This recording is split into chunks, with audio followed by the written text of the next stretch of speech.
দাঁড়ান, 2026 বৃশ্চিক রাশির কেমন যাবে জানেন? আপনার তো বৃশ্চিক রাশি, আপনি জানেন না? আমি উভয় বলছি, কন্যা এবং পুত্র সবার জন্য বলছি। যদি বৃশ্চিক রাশি আপনার হয়ে থাকে তাহলে আপনি 2026-এ কেমন আপনার হতে চলেছে সেটা অবশ্যই আজকে জানিয়ে দেবো। আপনার 2026টা ভ্রমণ পিপাসু যারা রয়েছেন, যাদের জন্য ভ্রমণ একটা অতীব সুখের জিনিস, তাদের জন্য ভ্রমণ আপনি করতে পারেন, কোনো সমস্যা নেই। এছাড়াও আপনার ধর্মীয় কার্যকলাপের মধ্যে যদি আপনি লিপ্ত হতে চান, ধরুন গুরু দীক্ষা নেবেন বা কোনো পুজো আজা বাড়িতে করাবেন, করতে পারেন, খুব সুফল পাবেন তার জন্য।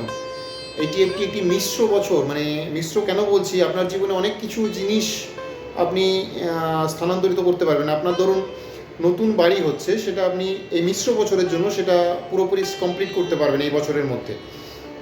আপনার অনেক কিছু কাঙ্ক্ষিত আশা আকাঙ্ক্ষা পূরণ হবে। যেমন ধরুন আপনার চাকরির যদি অনেক দিন থেকে কোনো পেন্ডিং জিনিস হয়ে থাকে, সেটা আপনি এই বছর পূরণ করতে পারবেন, চাকরিটা আপনার কনফার্ম হবে। আপনার যদি কোনো অর্থাগম আটকে গিয়ে থাকে, সেটা আপনার এই বছর পুরোপুরি কনফার্ম হবে। মোটামুটি 2026 বৃশ্চিক রাশির জাতক জাতিকাদের জন্য খুবই শুভ হতে চলেছে। এরকম যদি ইনফরমেশন ভিডিও আপনারা পেতে চান, তাহলে আমাদের এই মহামন্ত্রম চ্যানেলের সঙ্গে থাকবেন। আমি কুমারেশ চক্রবর্তী আপনাদের জন্য সবসময় এরকম ভিডিও নিয়ে আসি। নমস্কার, ভালো থাকবেন।